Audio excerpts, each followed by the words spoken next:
नमस्कार बच्चों। तो हम लोग एल्कीन का प्रिपरेशन कर रहे थे और उसमें हम लोग कैरेक्टरिस्टिक्स E1 का बात कर रहे थे, है ना। तो उसमें एक बार रिवाइज करते हैं ना E1 मैकेनिज़्म। ठीक है, चलिए। तो मैं पूछ रहा हूँ, आप जवाब देंगे, है ना, और फिर उसके बाद क्रॉस चेक किया जाएगा कि सही सोच रहे कि नहीं। E1 मैकेनिज़्म का नाम क्या बोलते हैं? Elimination unimolecular. अच्छा ठीक, ये बात हो गई। कब होता है, कब E1 सोचेंगे, मतलब क्या रिएक्टेंट दिया हो, क्या एरो पे दिया हो। तो अगर अपने को रिएक्टेंट पे अल्कोहल दिया हो और एरो पर कोई कंसनट्रेटेड एसिड के साथ हीट किया हो, बहुत सारा हम लोग लिखवाए थे ना, concentrated H2SO4, concentrated H3PO4, concentrated KHSO4, है ना। अच्छा, क्या क्या नहीं इस्तेमाल कर सकते हैं? लुइस एसिड भी था बहुत सारा ना, Al2O3, P2O5, POCl3, ठीक है, उसका मैकेनिज्म हम लोग समझेंगे। लेकिन क्या क्या नहीं इस्तेमाल कर सकते? कोई HX एसिड नहीं इस्तेमाल कर सकते हैं, है ना, क्योंकि उससे एल्काइल हैलाइड बनने का चांसेस है ना। HNO3 नहीं इस्तेमाल कर सकते हैं क्योंकि वो अल्कोहल को करस्पॉन्डिंग कार्बोक्सिलिक एसिड या कीटोन में ऑक्सीडाइज कर देता है। अच्छा, इसके अलावा हम लोग ऐसा कंसनट्रेटेड एसिड इस्तेमाल करते हैं जिसका कॉन्जुगेट बेस क्या हो, नॉन न्यूक्लियोफिलिक हो। ठीक है, चलिए, ये तो हो गई कि क्या रिएक्टेंट है और क्या एरो पर हम लोग रिएजेंट लिए रहते हैं। E1 का एक और एग्जाम्पल होता है by dehydrohalogenation of alkyl halides, जो हम लोगों ने बात किया था कि ये हम लोग बाद में देखेंगे। ठीक है, तो अभी उस पर बात नहीं कर रहे हैं हम लोग। ठीक है, अच्छा, तो इसका रेट लॉ क्या होता है? कंसंट्रेशन ऑफ अल्कोहल के पावर 1, है ना, मतलब ऑर्डर इस रिएक्शन का क्या है, 1 है। मॉलिकुलरिटी भी इस रिएक्शन का क्या है, 1 है। Formation of carbocation is RDS, that means जितना स्टेबल कार्बोकेटाइन बनेगा उतना faster rate of dehydration of alcohol होने वाला है एसिड कैटलाइज्ड में। ठीक है, अच्छा, rate is governed by stability of carbocation while major product is governed by stability of alkene, मतलब हमेशा वो मेजर एल्कीन बनाएंगे जिसकी stability among the given possibilities सबसे ज़्यादा हो। मेरी बात समझ रहे हैं? अच्छा, फिर एक इम्पॉर्टेंट बात हम लोग ने किया था, क्योंकि इस रिएक्शन में कार्बोकेटाइन बनता है, तो कार्बोकेटाइन जहाँ जहाँ भी बनेगा वहाँ पर एक चीज़ बिना सोचे हम लोग आगे कभी नहीं बढ़ेंगे। क्या? कार्बोकेटाइनिक रीअरेंजमेंट। ठीक है, और कार्बोकेटाइनिक रीअरेंजमेंट पर ही हम लोग बात कर रहे थे लास्ट क्लास में, और हम लोग रिंग एक्सपेंशन तक पहुँच गए थे। ठीक है, तो अब उससे आगे बढ़ा जाए। ठीक है, तो रिंग एक्सपेंशन, है ना, एक बार फिर से ज़रा मन में दोहराइए, व्हाट इज़ रिंग एक्सपेंशन। कब सोचेंगे रिंग एक्सपेंशन? जब कोई चांसेस कब हो सकता है, जब 4 कार्बन से 5 कार्बन में जाने का चांसेस हो, 5 कार्बन से 6 कार्बन में जाने का चांसेस हो। बस इन्हीं दोनों केसेस में हम लोग हमेशा रिंग एक्सपेंशन सोचेंगे। 3 से 4 नहीं सोचेंगे। वो कुछ केसेस है जहाँ पर होते हैं, वो मैं आपको बाद में बता दूंगा जब वो आएगा, है ना। और 6 से 7 भी हम लोग नहीं सोचेंगे, है ना, क्योंकि 6 member ring is more stable then 7 member ring. यहाँ तक हम लोग बात किए थे। कंडीशन क्या होनी चाहिए रिंग एक्सपेंशन के लिए, बताओ तो ज़रा। रिंग के कार्बन से डायरेक्टली अटैच्ड कार्बन पर अगर कहीं से प्लस चार्ज आएगा तो वहाँ पर रिंग एक्सपेंशन हम लोग सोचेंगे। ठीक है, चलो, तो इतनी बात हम लोग ने कर ली थी। अब एक और रिंग एक्सपेंशन का एग्जाम्पल लेकर समझें, है ना। कल कुछ बात क्लियर हुई थी, कुछ आज बातें क्लियर होंगी। जैसे मान लो अगर अपने पास एक ऐसा कहीं से सिचुएशन आ गया, ठीक है, तो रिंग के कार्बन से जस्ट अटैच्ड कार्बन पर प्लस चार्ज है और ये 5 मेंबर्ड रिंग है। तो 5 मेंबर्ड रिंग एक्सपैंड होकर हमेशा 6 मेंबर्ड ही जाएगा, क्योंकि ये 1-2 रीअरेंजमेंट का ही केस है ना, 1-2 शिफ्ट यहाँ पर भी हो रहा है। तो कैसे होगा भाई, यहाँ पर चाहे ये वाला बॉन्ड और चाहे ये वाला बॉन्ड, इन दोनों में से कोई एक यहाँ से निकलेगा और इस पे जाकर जुड़ जाएगा, है ना। फिर से मैं वही बात कर रहा हूँ कि देखो यहाँ पर ये CH2 है ना, यहाँ पर ये भी CH2 है, यहाँ पर ये जो सिग्मा बॉन्ड बना है ये 2 इलेक्ट्रॉन से मिलकर बना होगा, अब ये CH2 यहाँ से निकल कर इस प्लस चार्ज पे चला जाएगा। ये कार्बोकेटाइन का पोजीशन हो गया 1 और ये हो गया 2, है ना। तो 2 से ये जो CH2 ग्रुप है एल्काइल ग्रुप निकल के 1 पे चला जाएगा। तो कार्बोकेटाइन का जो शिफ्ट होगा वो 1 से 2 की तरफ होगा, नहीं। तो इसको हम लोग कैटेगरी वाइज हम लोग क्या लिख सकते हैं, 1-2 कौन सा शिफ्ट बोलेंगे, 1-2 एल्काइल शिफ्ट बोल देंगे ना, बोलो भाई, है ना। अच्छा, तो ये इधर से निकल कर इधर जाके जुड़ जाएगा। तो जब इधर से CH2 अपना दोनों इलेक्ट्रॉन लेकर निकलेगा, ये CH2 माइनस बनाएगा और माइनस बना के इस पे जाके जुड़ जाएगा। तो 2 वाले कार्बन पर, इस वाले कार्बन पर कैसा चार्ज आ जाएगा, प्लस। तो जरा एक बार इसका हम लोग, है ना, रफ स्ट्रक्चर ऐसा अगर बनाएं, देखो तो जरा ऐसा बनता दिखाई दे रहा है और ये 2 कार्बन पे प्लस चार्ज आ जाएगा, ठीक है। ये ऐसा नहीं कि ये ऐसा एग्जिस्ट करता है ना, ऐसा नहीं है। ये जस्ट हम लोग स्ट्रक्चर बनाना सीख रहे हैं ना, कि कैसे अगर दिक्कत, वैसे तो हम लोग को एक ही बार में 6 मेंबर्ड बना देना चाहिए, लेकिन ये ऐसे बनाना इसलिए हम लोग सीख रहे हैं सो दैट कि आपको परेशानी ना हो, मतलब आप इससे सीखेंगे। समझ में आ रही है बात। तो इस तरह का बनता हुआ दिखाई दिया। अब इसको थोड़ा सा 6 मेंबर्ड है ना, तो इसको 6 मेंबर्ड जैसे एग्जिस्ट करता है वैसे बना दिया जाए और किसी एक कार्बन पर प्लस चार्ज यहाँ पर बना दिया जाए, क्योंकि सारे कार्बन यहाँ पर एक ही जैसे हैं, कोई कहीं पर सब्स्टिट्यूएंट नहीं है। सब्स्टिट्यूएंट होता तो हम लोग को इस पॉजिटिव चार्ज से उस सब्स्टिट्यूएंट की रिलेटिव पोजीशन देखनी होती। क्या आई बात समझ में इतनी? चलिए, तो ये 5 मेंबर्ड से 6 मेंबर्ड चला गया, ठीक है। अच्छा, ये कैसा कार्बोकेटाइन बना है, इसके पास कितना अल्फा हाइड्रोजन है, 4 अल्फा हाइड्रोजन है क्या। और ये सेकेंडरी कार्बोकेटाइन बोलोगे इसको, बोलो भाई, है ना। जबकि अगर आप इस बात का वकालत करें कि सर ये ऐसा था, यहाँ पर CH2 प्लस ऐसा था, यहाँ पर हाइड्रोजन भी था, अगर हम हाइड्राइड शिफ्ट करा देते तो टर्शरी बन जाता, यहाँ पे प्लस चार्ज आ जाता। लेकिन ऐसा आप लोग नहीं सोचेंगे, मेजर के लिए नहीं सोचेंगे।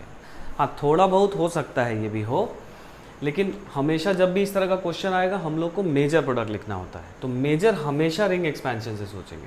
हाइड्राइड शिफ्ट कराते तो कार्बोकेटाइन बेशक ज़्यादा स्टेबल मिलता अपने को, लेकिन हम लोग कार्बोकेटाइन की स्टेबिलिटी रिंग एक्सपेंशन में नहीं देखते, हम लोग रिंग की स्टेबिलिटी देखते हैं। तो 6 membered is more stable then 5 membered, तो हम लोग उस रास्ते चले गए। इतनी बात समझ में आ गई ना। चलिए, तो रिंग एक्सपेंशन का केस क्लियर है सबको, ठीक है। चलो कुछ एग्जाम्पल इस पे समझ लिया जाए, ठीक है। आओ, इसको नोट कर लीजिए।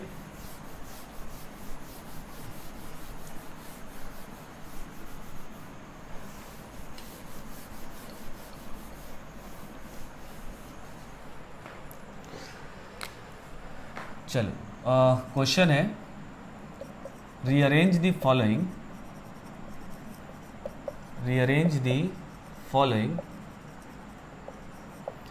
in most stable carbocations. Rearrange the following in most stable carbocations, ठीक है। चलिए,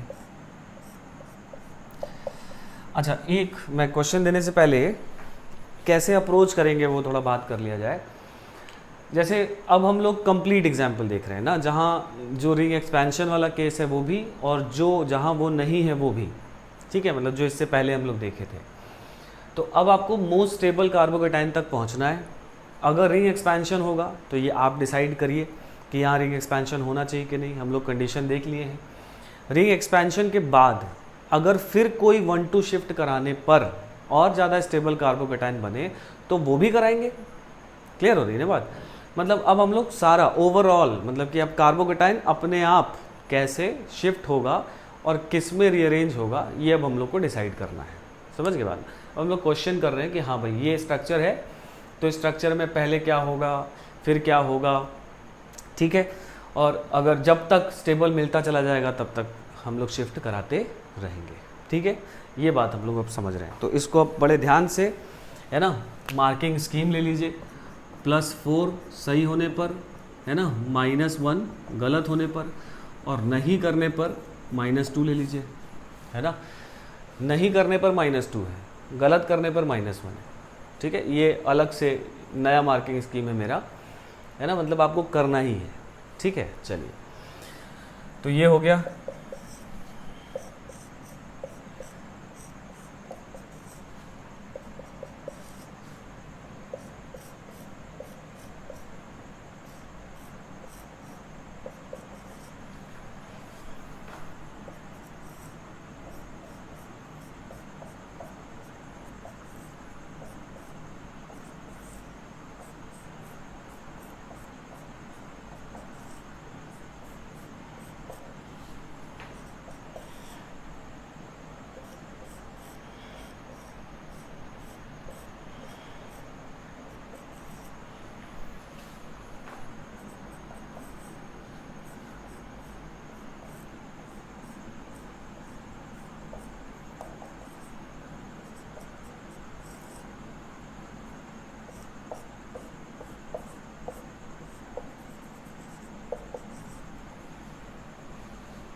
चलिए, तो ये कुछ कार्बोकेटाइंस हैं जिनकी रीअरेंजमेंट करा के आप लोग को मोस्ट स्टेबल बनाना है, ठीक है। वीडियो पॉज कर लीजिए और इन सारों जो कार्बोकेटाइंस हैं इन सभी को मोस्ट स्टेबल में रीअरेंज करके फाइनल आंसर लिख कर रखिए, फिर हम लोग इसको डिस्कस करते हैं।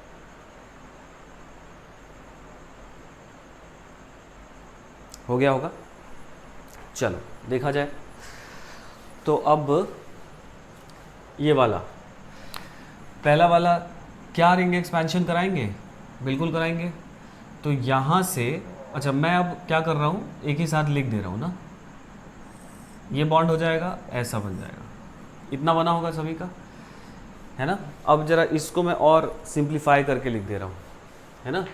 इसका मतलब क्या, ये देखो कितना मेंबर रिंग बन रहा है, 1, चलो नंबरिंग कर देते हैं, 1 2 3 4 5, ठीक है।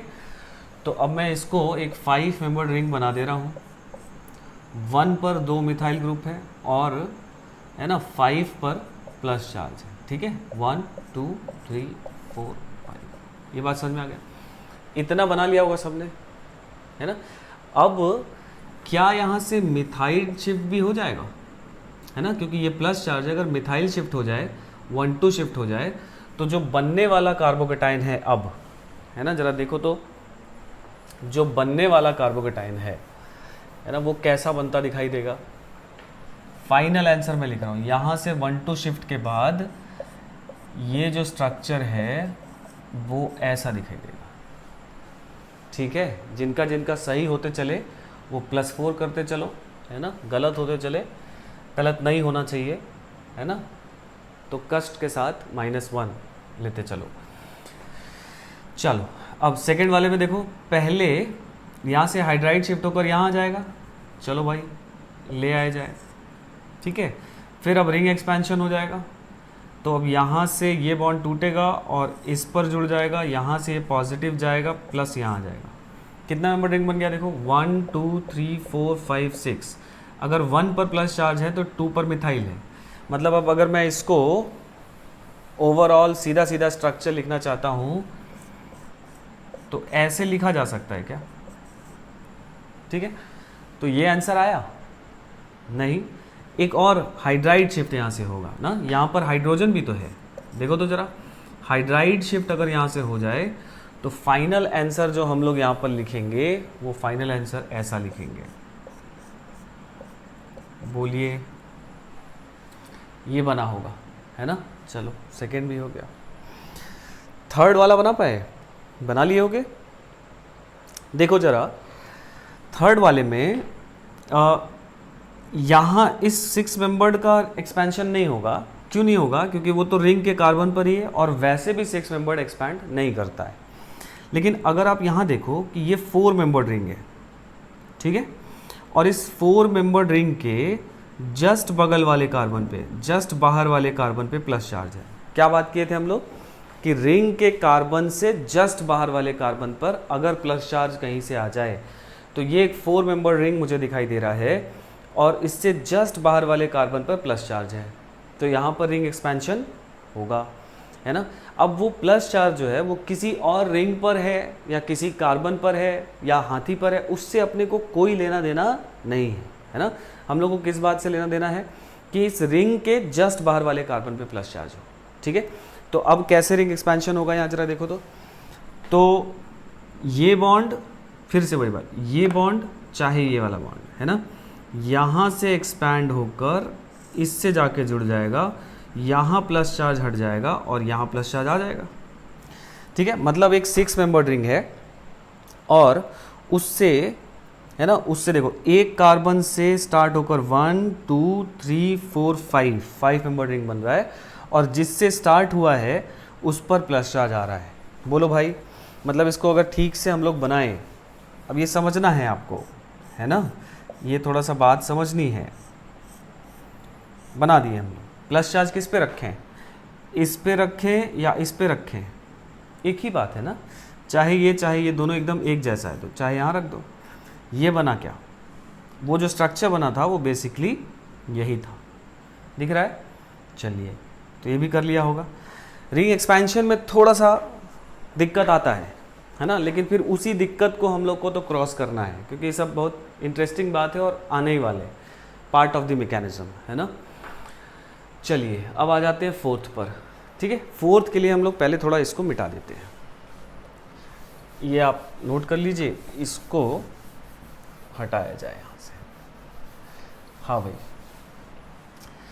देखो इसमें ऐसा रेजोनेंस तो हो ही रहा होगा, चाहे इधर से चाहे इधर से। जब ऐसा रेजोनेंस होगा तो यहाँ पर प्लस चार्ज आ जाएगा, ठीक है। चलो बना लेते हैं। रेजोनेंस के बाद ऐसा प्लस चार्ज आते हुए दिखाई दे रहा है और जब यहाँ प्लस चार्ज है फिर यहाँ से मिथाइल शिफ्ट हो सकता है क्या, ये मिथाइल शिफ्ट हो गया। तो अगर यहाँ 1 2 मिथाइल शिफ्ट हो गया तो अब देखो क्या बना,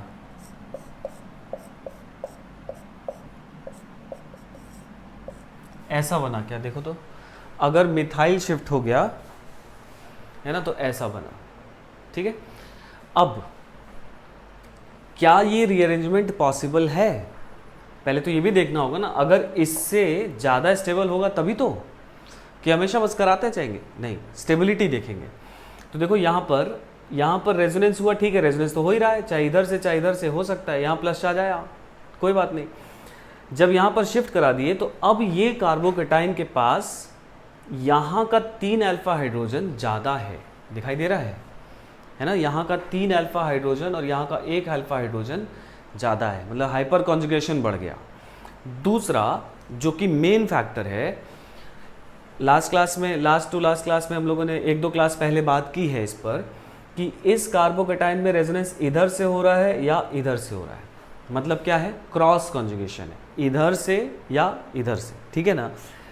और इसमें क्या है, ये प्लस चार्ज एक बार यहाँ से यहाँ आएगा, इस पर आ जाएगा प्लस, फिर पाई बॉन्ड से इस पर आ जाएगा, मतलब एक ही डायरेक्शन में पाई बॉन्ड का घूमना या प्लस चार्ज का एक ही डायरेक्शन में मूव करना। प्लस चार्ज इधर से इधर ही मूव कर रहा है, दोनों कॉन्जुगेटेड सिस्टम का इस्तेमाल करके। तो ये एक्सटेंडेड कॉन्जुगेशन है और ये क्रॉस कॉन्जुगेशन है। तो आंसर तो अपना यहीं से हो गया। प्लस जो इसको बोनस मिल रहा है वो हाइपर कॉन्जुगेशन एक्स्ट्रा मिल रहा है। तो ऐसा रीअरेंजमेंट हमेशा सोचेंगे। क्लियर बात, ठीक है। इस पे आ जाओ, लगभग सेम वैसे एग्जाम्पल है, कर लिए होगे। पहले ऐसा रेजोनेंस होगा, यहाँ प्लस चार्ज आ जाएगा, बना दिए भाई। रेजोनेंस के बाद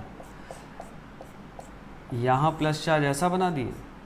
अब देखो ये 5 मेंबर्ड रिंग है और 5 मेंबर्ड रिंग के जस्ट बाहर वाले कार्बन पे प्लस चार्ज, ठीक है। तो ये 5 मेंबर्ड रिंग भी यहाँ से ऐसा एक्सपैंड हो जाएगा, ऐसा हो जाएगा और प्लस चार्ज इस पर आ जाएगा, यहाँ से प्लस हट जाएगा। बोलो दिख रहा है सबको। तो एक 6 मेंबर्ड रिंग और एक और 6 मेंबर्ड रिंग, देखो 1 2 3 4 5 6। तो इसका थोड़ा स्ट्रक्चर कायदे से बना दिया जाए तो ऐसा हम लोग बना सकते हैं क्या, ध्यान से देखिएगा, है ना, ऐसा।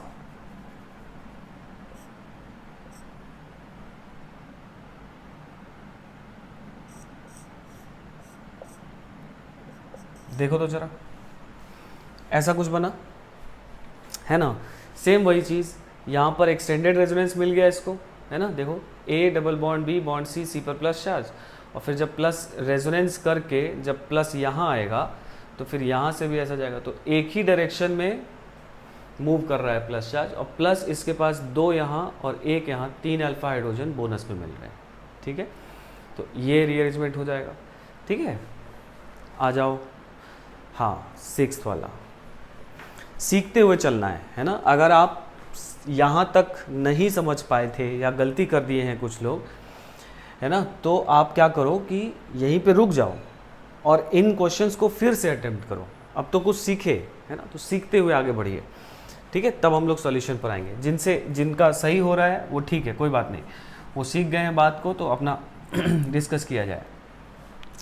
अब देखो इस 5 मेंबर्ड के एक कार्बन पे प्लस चार्ज है जो कि इस 5 मेंबर्ड के जस्ट बाहर वाले कार्बन पे है, तो फिर यहाँ से 1,2 मिथाइल शिफ्ट या 1,2 एल्काइल शिफ्ट ऐसे करा देंगे, ये प्लस चार्ज यहाँ से हट जाएगा और प्लस चार्ज आ जाएगा इस वाले कार्बन पे। बोलो भाई, तो अब देखो ये कितना मेंबर रिंग बना, ये वाला आड़ा टेढ़ा जो दिखाई दे रहा है, देखो 1 2 3 4 5 6, है ना, और 6 से एक 5 मेंबर रिंग जुड़ा है।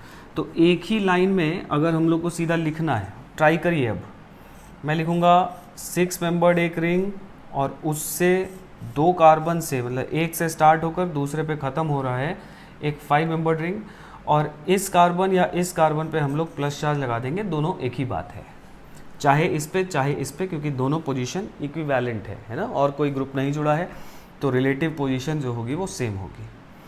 समझ रहे मेरी बात? तो ये बन गया होगा, दिख रहा है ना। चलो तो अपना मार्किंग करते रहिए, बाद में नंबर जोड़ा जाएगा। अब देखो, अब आगे वाले क्वेश्चंस बताओ। हाँ भाई, ये वाला ये फाइनल कर लियो सब लोग, देखा जाए तो इस 5 मेंबर्ड रिंग पर प्लस चार्ज है, तो ये रिंग तो नहीं एक्सपैंड होगा, लेकिन इस 5 मेंबर्ड के जस्ट बाहर वाले पे प्लस चार्ज है, तो ये रिंग एक्सपैंड होगी। तो मैं क्या कर रहा हूँ कि यहाँ से बॉन्ड हटा के इसका बॉन्ड इससे कर दे रहा हूँ, ये प्लस चार्ज हटा दे रहा हूँ और यहाँ प्लस चार्ज लगा दे रहा हूँ, ठीक है। अब देखो ये कितना मेंबर्ड रिंग बन गया, 1 2 3 4 5 6, है ना, 1 2 3 4 5 6, और ये तो काउंट किया ही हो। तो 6 मेंबर्ड एक रिंग और उसके एक ही कार्बन पर, है ना, एक 5 मेंबर्ड रिंग। अच्छा अब देखो एक चीज़, अब इस 5 मेंबर्ड रिंग को देखो और इसके जस्ट बाहर वाले कार्बन पे प्लस चार्ज है। क्या रिंग के जस्ट बाहर वाले कार्बन पे प्लस चार्ज, यही तो बात किए थे। तो मतलब ये भी एक्सपैंड होगा, अब ये रिंग एक्सपैंड होगी, दिख रहा है ना।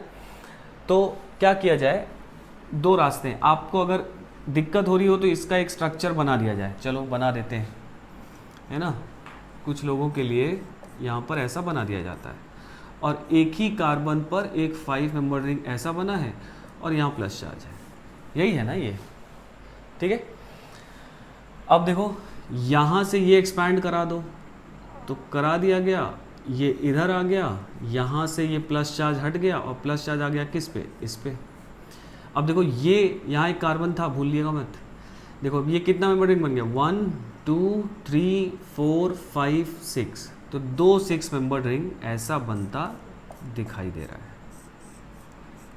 बोलो, ये मज़ेदार बात, मतलब इसमें दोनों रिंग एक्सपैंड कर गई, पहले एक की फिर दूसरे के लिए कंडीशन डेवलप कर दी, है ना। तो ऐसा बन गया, ठीक है। जिन लोगों का ये सही है ना, बढ़िया, एकदम बात एकदम आप समझ गए हैं, और है ना, ये सब मैनिपुलेशन है, इसमें ये केमिस्ट्री नहीं कर रहे हैं हम लोग, है ना। बात समझ गए, अब बस रिंग बड़ा करो और प्लस चार्ज कंडीशन देखो, ये मैनिपुलेशन है ना। अब इसको हम लोग आर्ट की कैटेगरी में रख देते हैं, क्या है ना, ये तो कला है, तो देख के बस बनाते जाना है। 8th वाला देखो, 8th वाले में ये रिंग के जस्ट बाहर वाले पे अगर मैं इसको यहाँ से ऐसा एक्सपैंड कर दूँ, यहाँ से प्लस हट जाएगा और यहाँ प्लस आ जाएगा। तो अगर यहाँ प्लस आ जाएगा तो इस ऑक्सीजन से डायरेक्ट बैक बॉन्डिंग मिल जाएगी क्या इसको, ठीक है। तो इसका मतलब यहाँ पर इस तरह का रीअरेंजमेंट होगा, होना ही होना है, क्योंकि हाईली स्टेबल कार्बोकेटाइन मिल रहा है। तो एक तो 5 से 6 में गए और साथ ही साथ कार्बोकेटाइन हाईली स्टेबल हो रहा है ना। तो इस वजह से ये वाला उस पर शिफ्ट हो जाएगा। तो रिंग एक्सपेंशन समझ में आ गया है ना भाई। चलिए तो आगे बढ़ा जाए। रिंग एक्सपेंशन क्लियर हुआ। अब हम लोग वापस मिटा देते हैं इसको। अब हम लोग वापस इवन मैकेनिज्म जो कर रहे थे, कैरेक्टरिस्टिक्स, उस पर वापस आते हैं। ठीक है, चलिए। तो अब कार्बोकेटाइनिक रीअरेंजमेंट इस तरह से होता है, और बिना कार्बोकेटाइनिक रीअरेंजमेंट के आप मेजर प्रोडक्ट कभी नहीं सोचोगे, किसी भी मैकेनिज्म में नहीं, जहाँ जहाँ कार्बोकेटाइन बनता है। ठीक है, अब एक बार अब आप एक काम कीजिए कि मैकेनिज्म और अब तक जितनी बातें हम लोग पढ़े हैं वो सारी बातें एक बार जल्दी जल्दी से रिवाइज कीजिए। अब हम लोग इवन मैकेनिज्म पर सवाल करने जा रहे हैं। अब हम लोग सीधा एल्कीन प्रोडक्ट बनाने जा रहे हैं। ठीक है, चलिए तो इसको रिवाइज कर लीजिए और तब तक मैं क्वेश्चन लिख लेता हूँ।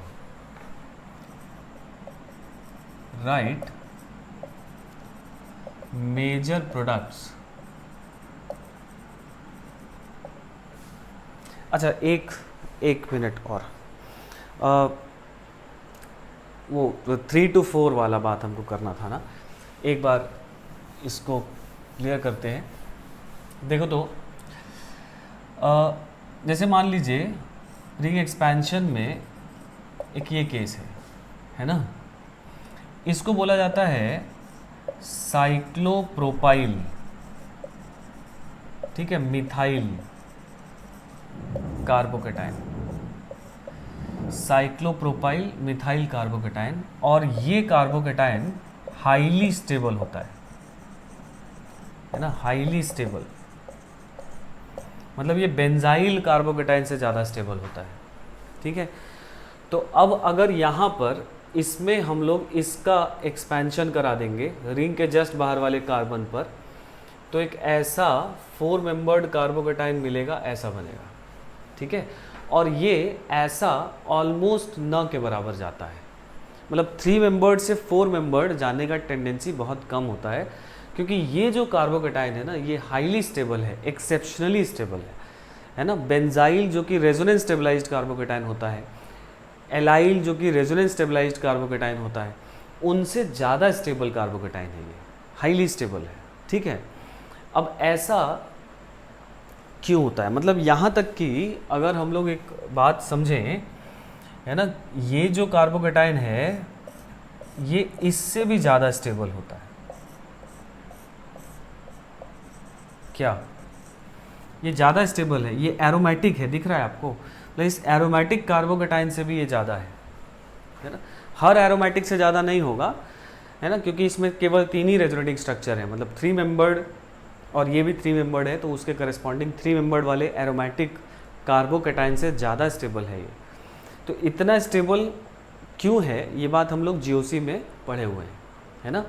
इसके 2 वजहें होती हैं, है ना। एक तो इसका जो ये जो ऑर्बिटल होता है, अगर हम लोग जल्दी जल्दी बात करें, इसका जो ये sp3 ऑर्बिटल होता है, ये स्पेस में कहीं यहाँ होता है ना। जिन लोगों को ये बात नहीं पता, एक बार जीओसी रिवाइज कर लेंगे, या एक काम करता हूँ मैं इसको एक्सप्लेन ही कर देता हूँ। ठीक है,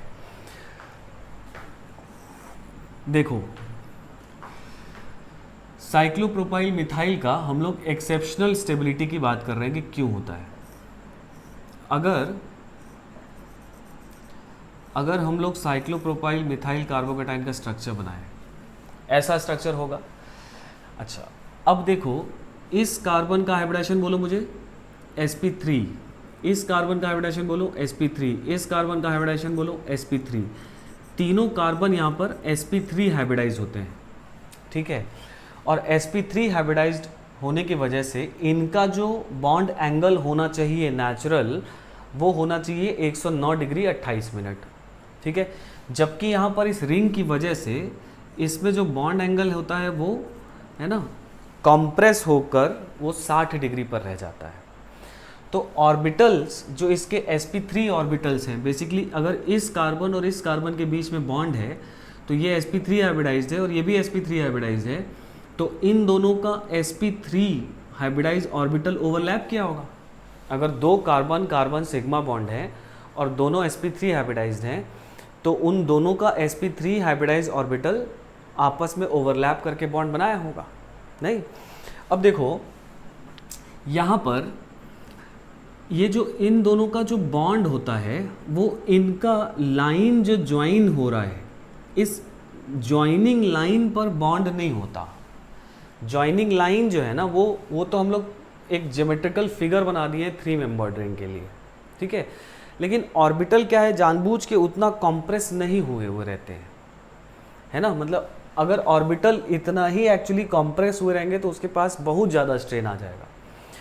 तो जो बेसिकली ये जो इनका दोनों का ऑर्बिटल का ओवरलैप है और जो इलेक्ट्रॉन्स हैं वो इन दोनों कार्बन या इन दोनों कार्बन के बीच का जो बॉन्ड है या इन दोनों के बीच का जो बॉन्ड है उसके लाइन ज्वाइनिंग पर लाई नहीं करता है, वो स्पेस में उससे बाहर लाई करता है। देखिए कैसे, इसका जो sp3 हाइब्रिडाइज ऑर्बिटल होता है वो बेसिकली स्पेस में थोड़ा सा इस लाइन ज्वाइनिंग से बाहर होता है। बाहर होने पर इसको फ़ायदा क्या होता है कि अगर ये दोनों sp3 ऑर्बिटल अगर कॉम्प्रेस होकर रहेंगे तो 60 डिग्री का स्ट्रेन होगा, और थोड़ा थोड़ा बाहर रहेंगे तो 60 डिग्री से, है ना, मतलब जो 60 डिग्री पर रहेंगे तो ज़्यादा स्ट्रेन होगा और थोड़ा बाहर रहेंगे तो 60 डिग्री से कम स्ट्रेन होगा ना। 60 डिग्री मतलब 109 - 60 ना। अच्छा, इसका भी ऐसे ही रहता है, एक इधर थोड़ा सा इसके लाइन ज्वाइनिंग के बाहर, इसका भी ऐसे ही रहता है। बात समझ आ रही?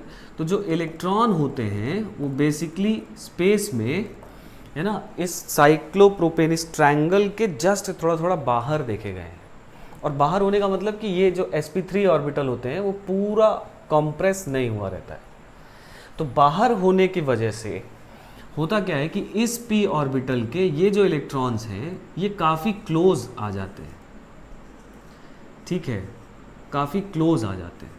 तो इस ऑर्बिटल को क्या चाहिए, इलेक्ट्रॉन चाहिए। ये तो कार्बोकेटाइन है, इलेक्ट्रॉन डेफिशिएंट है, तो अगर ये इलेक्ट्रॉन डेफिशिएंट है इसको स्टेबल होने के लिए इलेक्ट्रॉन चाहिए। तो क्योंकि ये जो ऑर्बिटल्स हैं इसके, ये ऑर्बिटल्स थोड़ा थोड़ा बाहर हैं, इसकी वजह से इस p ऑर्बिटल के क्लोज आ जाते हैं। तो ये p ऑर्बिटल को स्पेस में ही यहाँ से इलेक्ट्रॉन मिल जाता है, ठीक है। यही इसको बोला गया है कि ये बेंट ऑर्बिटल की वजह से इसको स्टेबिलिटी मिलती है, ऐसा टेक्स्ट में लिखा हुआ है, ठीक है ना। और एक्सप्लेनेशन ये है, समझ में आई बात।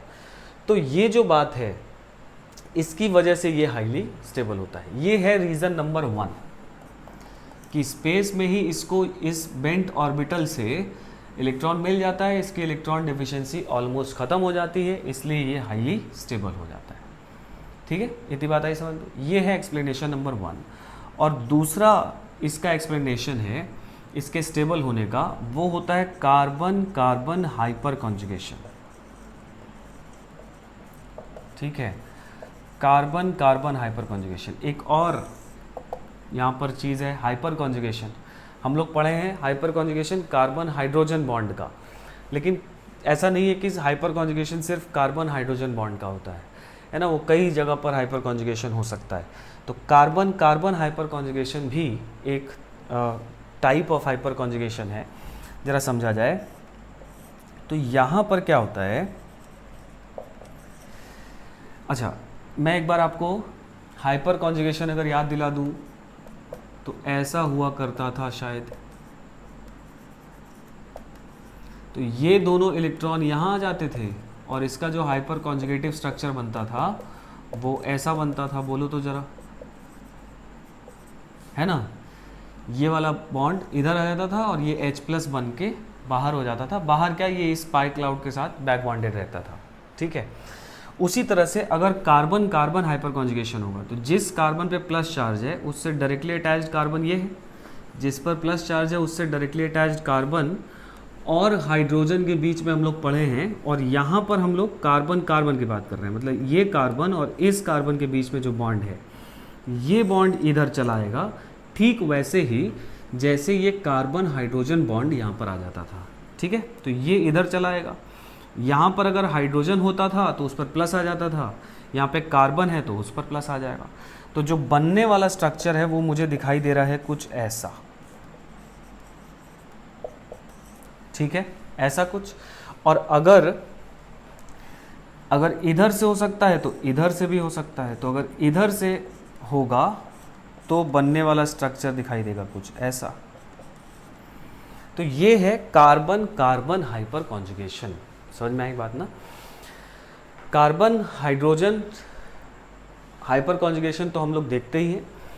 अच्छा, कार्बन कार्बन हाइपर कॉन्जुगेशन अब ये नहीं है कि अब आप कहीं भी दिमाग लगाने लगे कि carbon hydrogen carbon carbon hyper conjugation sir यहाँ पर क्यों नहीं हो रहा है। नहीं, है ना। ये जो कार्बोकेटाइन है साइक्लोप्रोपाइल मिथाइल, इसको बोला जाता है non classical type of carbocation. Non classical, classical मतलब जो हम लोग जानते हैं, बाकी normal, primary secondary tertiary resonance stabilised, है ना। ये है नॉन क्लासिकल टाइप, ठीक है। तो इसका अलग से स्टेबिलिटी एक्सप्लेन किया हुआ है और ये नॉर्मल किसी कार्बोकेटाइन की तरह नहीं है, इसीलिए इसको बोला जाता है नॉन क्लासिकल टाइप। और इसीलिए इसका जो स्टेबिलिटी है वो अलग अलग बात से एक्सप्लेन की गई है ना। ये बात भी हम लोग और कहीं नहीं देखते, ये बात भी हम लोग और कहीं नहीं देखते। तो ये सिर्फ हम लोग यहीं देखे हैं और यहीं पर ये बात शुरू हुई है और यहीं पर इसको ख़त्म कर देंगे। बस ये बात जानेंगे कि हाँ ये क्यों स्टेबल होता है ना। ये दो वजहें हैं, इससे स्टेबल होता है। लेकिन अब ये चीज़ हर जगह अप्लाई करने की कोशिश नहीं करेंगे। समझ के बात इतनी? चलिए, अच्छा, इसको अगर ध्यान से देखो तो ये पहले कार्बोकेटाइन नीचे है, फिर इसमें आ रहा है और फिर कार्बोकेटाइन ऊपर हो जा रहा है ना। तो ये तीनों में एक साथ एग्जिस्ट कर रहा होगा, है ना। तो इसी वजह से इसको बोल दिया जाता है डांसिंग रेजोनेंस, है ना। कुछ लोग इसका नाम याद रखने के लिए नाम रख दिए हैं डांसिंग रेजोनेंस, जबकि एक्चुअली ये क्या है, कार्बन कार्बन हाइपर कॉन्जुगेशन। समझ में आ गई बात? ठीक है। तो ये दो वजहों से ये हाईली स्टेबल होता है, ठीक। इसको नोट कर लो। अब इधर भी लिख लिया होगा सबने, इसको नोट कर लीजिए। फिर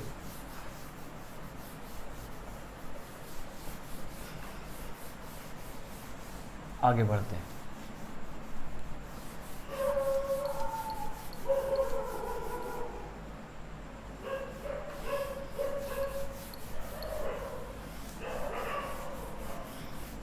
देखो,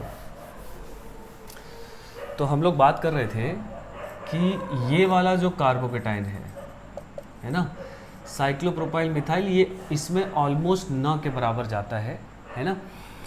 एक्चुअली ये एक तरह का इक्विलिब्रिया रहता है। मतलब अगर हम लोग ये कार्बोकेटाइन ले लें, है ना, तो थोड़ी देर बाद अगर ये कार्बोकेटाइन कहीं बना तो थोड़ी देर बाद जो इसका और इसका परसेंट डिस्ट्रीब्यूशन देखा गया है वो ऐसा देखा गया है कि किसी भी जगह पर अगर ये कार्बोकेटाइन बना तो थोड़ी देर बाद ये 51% रहता है, ये 47% रहता है और प्लस 2% ये वाला रहता है।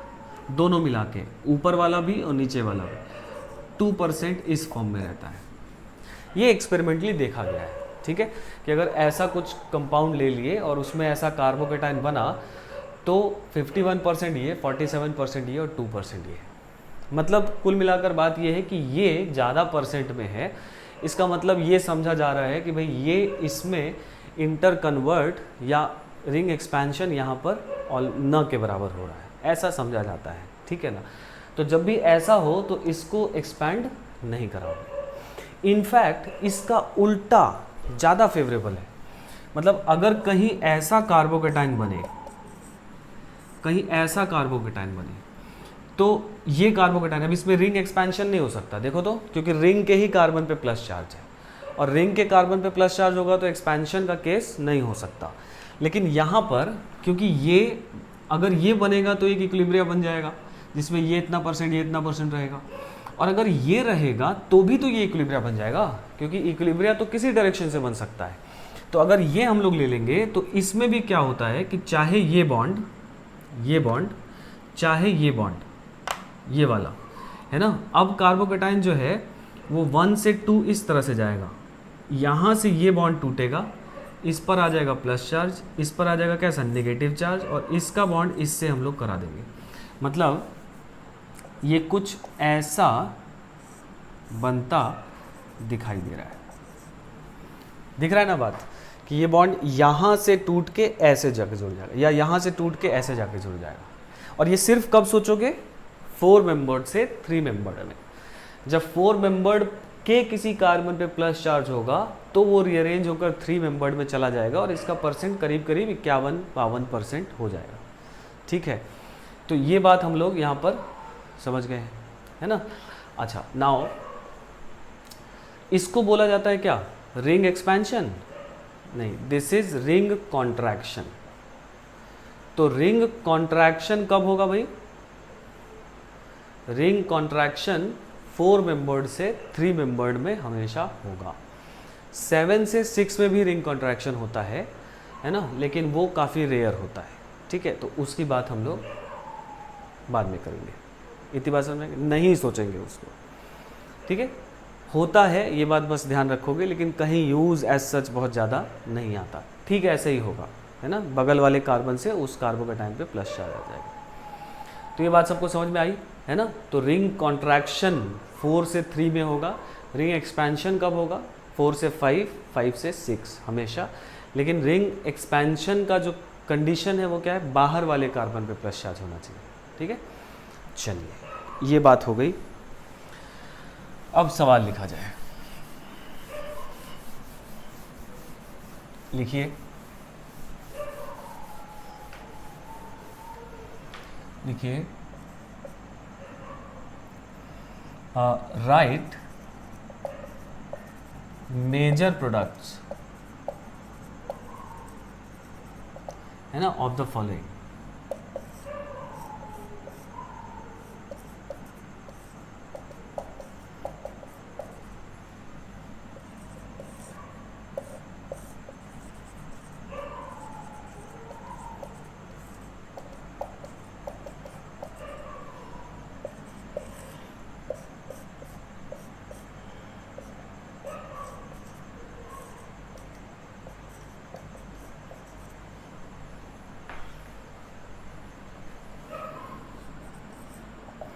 Write major products of the following.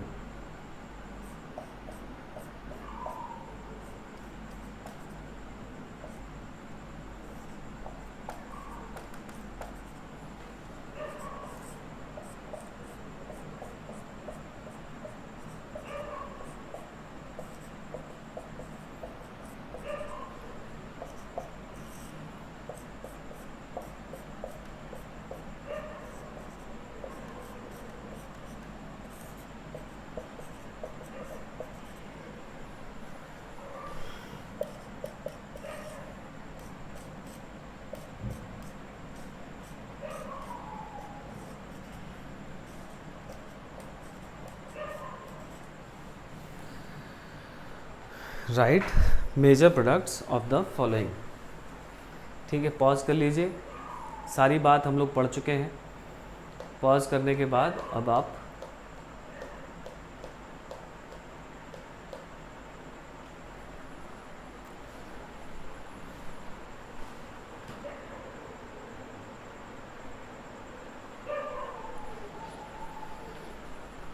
हो गया होगा।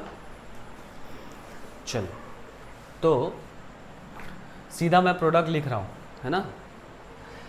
अच्छा, इसमें देखो H+ यहाँ करेगा अटैक, यहाँ कार्बोकेटाइन बना दिए होगे, हाइड्राइड शिफ्ट कराओगे, यहाँ प्लस चार्ज आ जाएगा। फाइनल प्रोडक्ट मैं लिख रहा हूँ ये ट्रांस, ये क्वेश्चन बताया भी है मैंने, है ना। तो यहाँ पर ऐसा कंपाउंड ये बनेगा, है ना। 2 ब्यूटीन बना लेकिन ट्रांस इज द मेजर। सिस भी बनेगा लेकिन ट्रांस इज द मेजर। इसमें बात करो तो इसमें यहाँ पर H+ अटैक किया, यहाँ कार्बोकेटाइन बना, फिर यहाँ से हाइड्राइड शिफ्ट करा दिए, फिर यहाँ प्लस चार्ज आ जाएगा, फिर यहाँ से मिथाइड शिफ्ट करा दिए। तो देखो ऐसा फाइनल प्रोडक्ट मैं लिख रहा हूँ ये कंपाउंड अपने को ऐसा मिलेगा क्या? बोलो, ये कंपाउंड मिलेगा क्या? है ना, बना है सबका। इसको देखो, इसमें यहाँ पे प्लस चार्ज आएगा, फिर यहाँ से हाइड्राइड शिफ्ट होकर, है ना, देखो ऐसा प्लस चार्ज यहाँ पर आया, फिर यहाँ से क्या करा दोगे? हाइड्राइड शिफ्ट करा दोगे, यहाँ प्लस चार्ज आ जाएगा, यहाँ प्लस चार्ज आ गया, और फिर यहाँ से है ना ये वाला H भी जा सकता है, ये वाला H भी जा सकता है, ये वाला H भी किसको बाहर करोगे, चाहे ये वाला चाहे ये वाला, दोनों से एक ही कंपाउंड मिलेगा। ये वाला नहीं जाएगा बाहर क्योंकि इससे कम स्टेबल एल्कीन मिलेगा, और इस वाले पाई बॉन्ड या इस वाले पाई बॉन्ड से ज़्यादा स्टेबल मिलेगा। मतलब मैं अगर फाइनल आंसर लिखता हूँ तो ये आंसर होगा। देखो तो ज़रा ये बनेगा। अच्छा यही चीज़ यहाँ पर भी था। अगर मैं यहाँ पर इसका रीअरेंज्ड कार्बोकैटायन की बात करूँ तो इसका रीअरेंज्ड कार्बोकैटायन कुछ ऐसा दिखाई दे रहा होगा, नहीं CH3 यहाँ पर प्लस चार्ज, यहाँ पर CH3, यहाँ पर भी CH3 था क्या, ओह तो यहाँ पर एक ऐसा भी आएगा, नहीं तो ये ऐसा कुछ बनेगा। तो देखो यहाँ से एक ये वाला बीटा H है, एक यहाँ भी बीटा H है, एक यहाँ भी है, लेकिन ये दोनों माइनर बनाएंगे, यही वाला मेजर बनाएगा क्योंकि इसके पास 3 3 6 3 9 3 12 अल्फा H। क्या समझ में आ रही है ना बात। उसी तरह से ये अपने को मेजर प्रोडक्ट बताना है तो ये वाला हो जाएगा। अब यहाँ पर एक बात मैं करना चाहूँगा, देखो ज़रा यहाँ पर कुछ लोग क्या किए होगे, ये कार्बोकैटायन बना के सीधा ये H बाहर बना के ऐसे कर दिए होगे तो ये भी बन गया होगा, है ना। तो आप बोले सर प्रोडक्ट तो सेम बन गया तो ये मेथड भी नहीं, हमेशा यहाँ ना बन गया सही सेम, लेकिन ये हैबिट में आ जाएगा तो बहुत नुकसान पहुँचाएगा, ठीक है ना। तो जब भी ऐसा हो तो हमेशा आपको क्या करना है, पहले शिफ्ट कराओ, भले प्रोडक्ट बाद में सेम मिले, लेकिन शिफ्ट कराए बिना आप प्रोडक्ट नहीं बनाएंगे। समझ रहे हैं ना मेरी बात, क्योंकि इस तरह कार्बोकैटायन बनने वाले मैकेनिज्म हम लोग को आगे भी पढ़ने हैं, है ना, और वहाँ पर अंतर हो जाता है। तो अगर आप ये हैबिट यहाँ डाल लिए कि अरे सेम प्रोडक्ट बनेगा सेम प्रोडक्ट बनेगा, तो वहाँ पर आप बहुत धोखा खाओगे, ठीक है ना। और एग्ज़ाम में अगर 2-3 क्वेश्चन भी ऐसे गए तो फिर केमिस्ट्री में भूल जाइए 100 नंबर, ठीक है ना। देखो अब यहाँ पर अगर बात करें हम लोग, ये तो हम लोग अभी रीअरेंज कराई थे, है ना, रीअरेंज कराए थे, उसको रेफर करो, देखो क्या बना था, और फाइनल आंसर हम लोग प्रोडक्ट लिख रहे हैं, है ना। देखो तो ज़रा फाइनल प्रोडक्ट ये बना है क्या, बोलो। इसको एक्सप्लेन करने की ज़रूरत नहीं होनी चाहिए, है ना। ये रीअरेंज करा के हम लोग यहाँ पे कार्बोकैटायन बनाए थे, अब यही वाला H जाएगा क्योंकि सबसे ज़्यादा अल्फा हाइड्रोजन इसी के पास आ रहा है ना। तो ये मोस्ट स्टेबल एल्कीन मिल गया। इतना कर लिया है सबने, है ना। इसको मैं मिटा रहा हूँ, अब इसी से आगे आप लोग बढ़िए।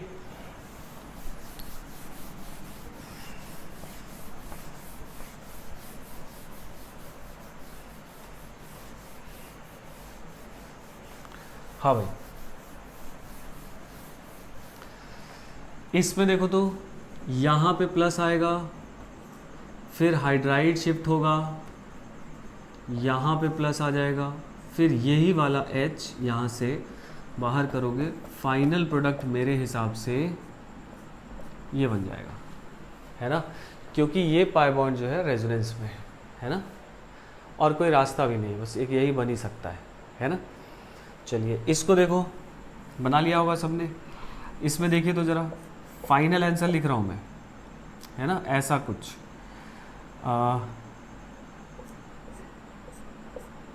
देखो तो ये बना है क्या, इसका कॉमन नेम क्या होगा, ऑर्थोजाइलिन, है ना। दिस इज ऑर्थोजाइलिन, ठीक है। अगर एक मिथाइल मेटा पे होता तो नाम होता मेटाजाइलिन, पैराजाइलिन, है ना। इसमें यहाँ पे पहले प्लस चार्ज बनाए, इसको भी हम लोग रीअरेंज कराए थे, यहाँ से इधर आएगा, यहाँ प्लस चार्ज आएगा, 6 मेंबर रिंग हो जाएगा। फाइनल आंसर मैं लिख रहा हूँ, ऐसा कुछ बनता दिखाई दे रहा है क्या, देखो तो, है ना, एक बेंजीन और साथ में एक 6 मेंबर रिंग दिख रहा है सबको। चलिए थोड़ा सा और आगे बढ़ा जाए, कितना हो गया, 6, है ना।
इसको करिए,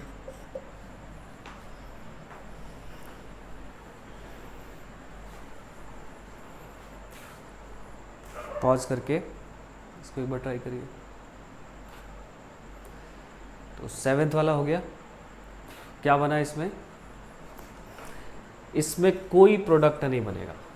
क्यों नहीं बनेगा? क्योंकि H+ जब इस पर अटैक करेगा तो यहाँ कार्बोकैटायन नहीं बन सकता ब्रिजहेड पर।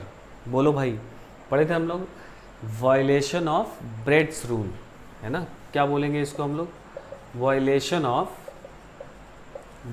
Of Bredt's rule.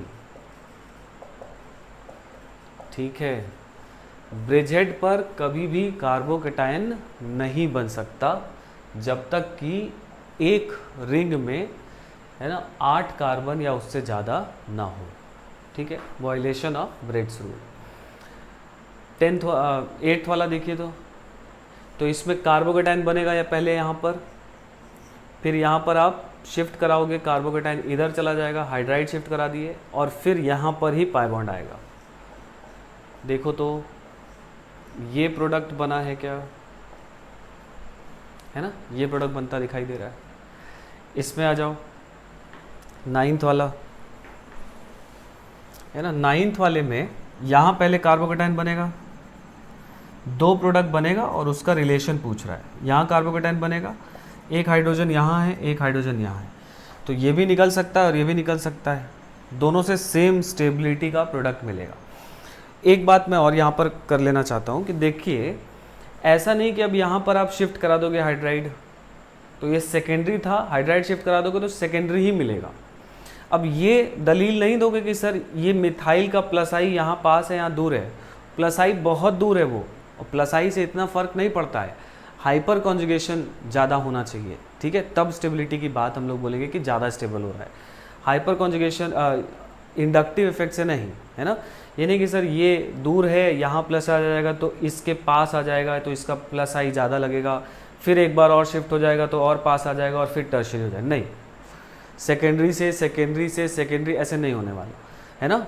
मतलब हमेशा एक से ज़्यादा स्टेबल, और स्टेबिलिटी को मेनली गवर्न कौन करना चाहिए? हाइपर कॉन्जुगेशन या रेजोनेंस, है ना। रेजोनेंस हो तो बहुत अच्छा है, नहीं तो सेकेंडली हाइपर कॉन्जुगेशन। तो इसलिए कोई शिफ्ट विफ्ट यहाँ पर नहीं सोचना है। ठीक है, अच्छा, तो शिफ्ट नहीं होगा तो एक बार ये H जाएगा तो यहाँ पे पाई बॉन्ड आ जाएगा, और एक बार ये H जाएगा तो यहाँ पर पाई बॉन्ड आ जाएगा। मतलब ऐसा कुछ बनता दिखाई दे रहा है। एक प्रोडक्ट ये बन रहा है और प्लस एक प्रोडक्ट ये बन रहा है। बोलिए तो ज़रा, समझ में आ रहा है सबको, है ना। एक ये प्रोडक्ट और एक ये प्रोडक्ट। बोले सर सेम ही तो है, तो एक A है और एक B है, ज़रा चेक करो कि दोनों सेम है कि दोनों अलग अलग है ना। देखो तो ज़रा, सबसे पहली बात, जब भी ऐसा पूछे तो ये दोनों, क्योंकि स्ट्रक्चरली दोनों सेम है, तो हम लोग ये देखेंगे क्या ये कायरल है। तो इसके पास एक कायरल सेंटर है, सिर्फ ये वाला, इधर से चले और इधर से चले दोनों सेम नहीं है, एक मिथाइल है एक हाइड्रोजन है, तो एक कायरल सेंटर है, कोई POS कोई COS नहीं है इसके पास, मतलब ये कायरल है और ऑप्टिकली एक्टिव होगा। और ये वाला भी कायरल है, और बस अपने को चेक कर लेना है कि क्या ये इसका मिरर इमेज है। तो मैं एक ऐसा मिरर यहाँ पे रख दे रहा हूँ, तो देखो इसका मिथाइल यहाँ अबव था, तो इस मिरर पे मिथाइल ऐसा अबव ही दिखेगा, और ये पाई बॉन्ड इधर है तो ये पाई बॉन्ड इधर दिख रहा है। सही बना है एकदम।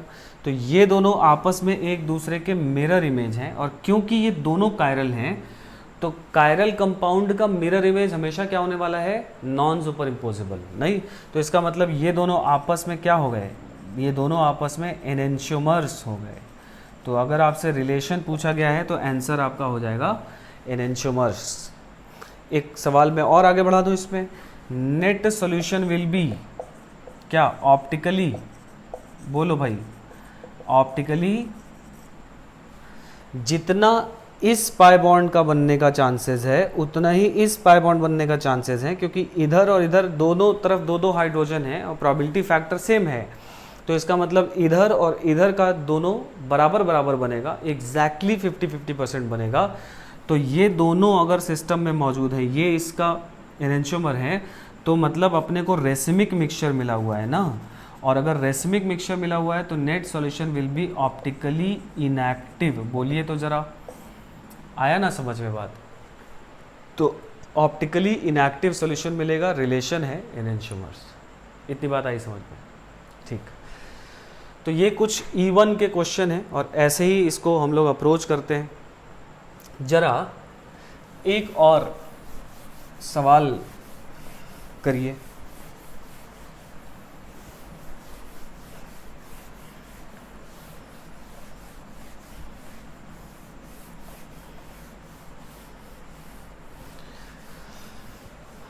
है ना, जरा इसमें मुझे रेट बताइए।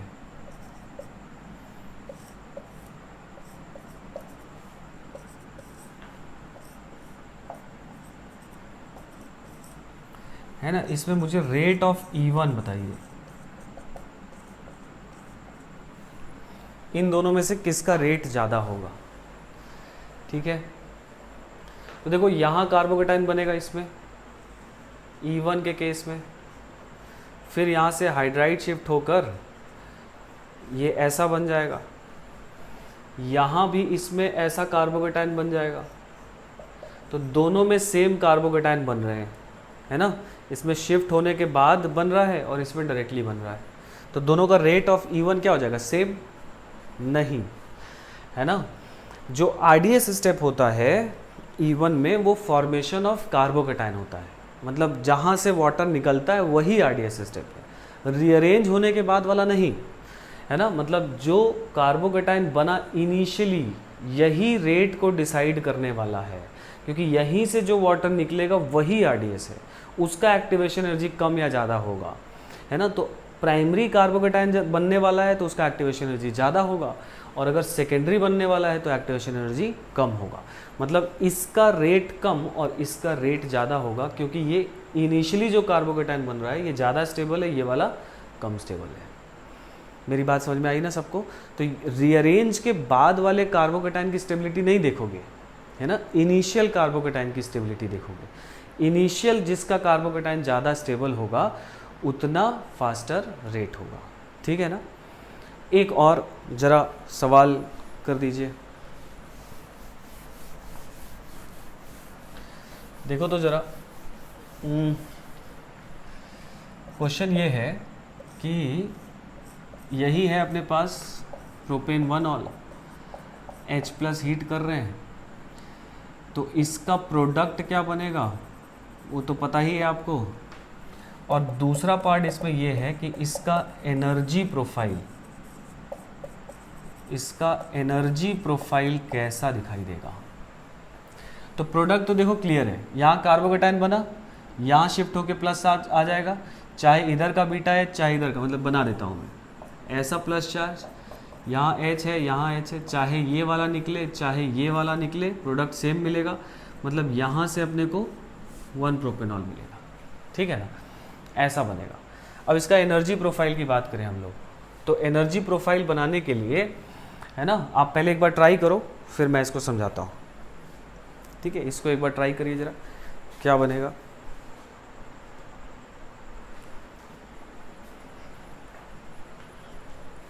कर लिया होगा?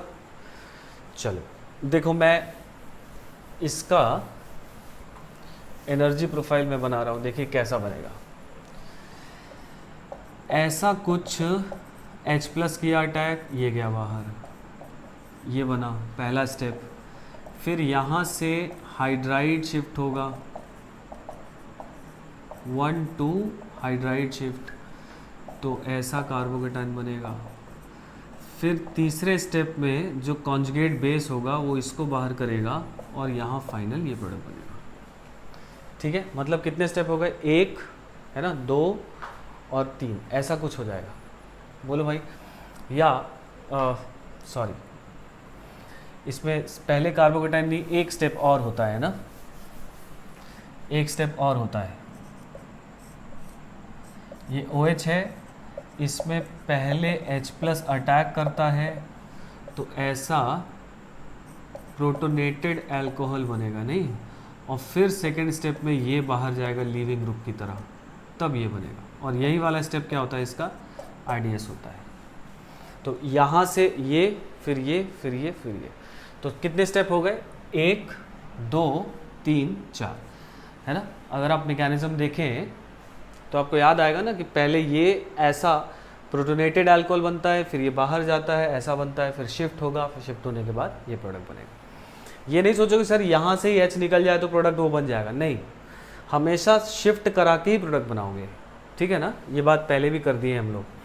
तो अब अगर इसका एनर्जी प्रोफाइल बनाना है अपने को, तो देखो पहला स्टेप, क्योंकि ये आरडीएस है तो ये फास्ट होगा, है ना, तो ऐसा बन गया, प्रोटोनेटेड अल्कोहल बन गया भाई।